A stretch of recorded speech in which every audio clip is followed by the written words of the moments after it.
दादाजी हर समय त्याग करते थे। करिया जी, करिया मुंडा जी और राष्ट्रीय अध्यक्ष जी।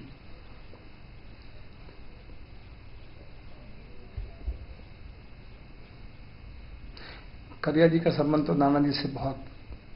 जैसा मैं उनके एक कार्यक्रम में गया था तो शायद खेत से उनका संपर्क आया था एक जमाने में। ऐसा 15 दिसंबर को अश्विनी जी, उनके सहयोगी नानाजी देशमुख के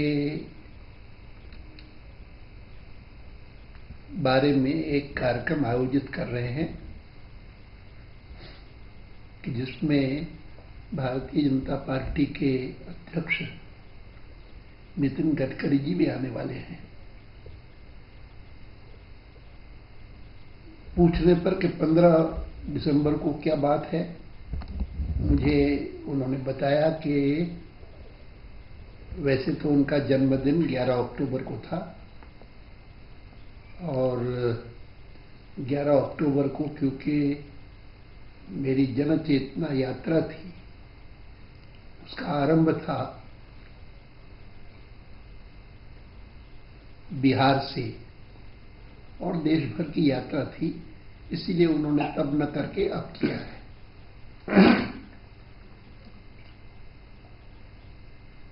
मैं मानता हूं कि नानाजी देशमुख जैसे व्यक्ति बहुत विरले होते हैं समाज में।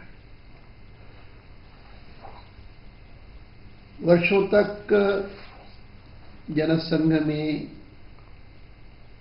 और राजनीति में उनके साथ कार्य किया और उनको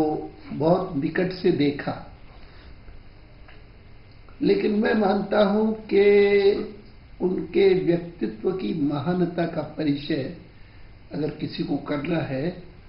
तो चित्रकूट में उन्होंने जो काम खड़ा किया है उसको जाकर के देखने से ही अनुमान लगेगा। राजनीति में जो भी लोग प्राय आते हैं वहीं पर रह जाते हैं, लेकिन इन्होंने अगर तय किया कि मैं राजनीति में इस आयु तक काम करूंगा, उसके आगे नहीं करूंगा, तो उन्होंने अपने संकल्प को अक्षरशः उसका पालन किया और उसके बाद से लेकर के रचनात्मक कार्य में ऐसे जुट गए कि उन्होंने चित्रकूट में एक प्रकार का अनुपम उदाहरण प्रस्तुत किया कि कैसे कार्य किया जा सकता है। मुझे याद है कि जब मैंने इस बार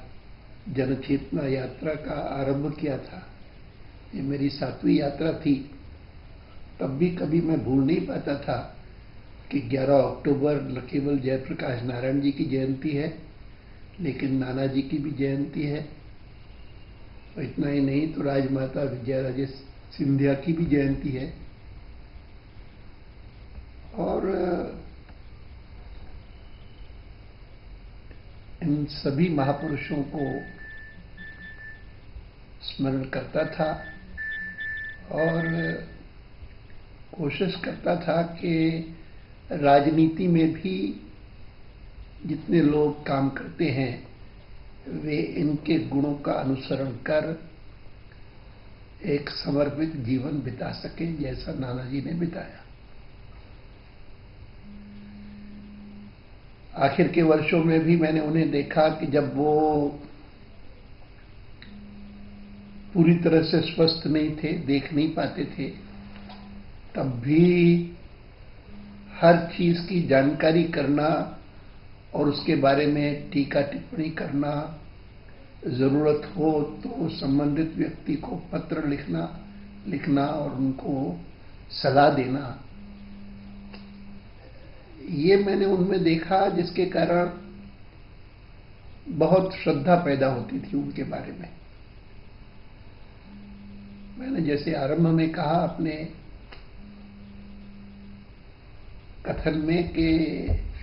ऐसे लोग विरले होते हैं समाज में, तो उसमें सबसे प्रमुख उनकी समर्पण वृत्ति, पूर्णतः निस्वार्थ भाव से राष्ट्रहित में क्या है यह सोच करके अपने सहयोगियों को और वरिष्ठों को भी सलाह दे सकने की जो क्षमता थी उनमें बहुत कम लोगों में होती है। इस कार्यक्रम के अवसर पर मैं भी उनके प्रति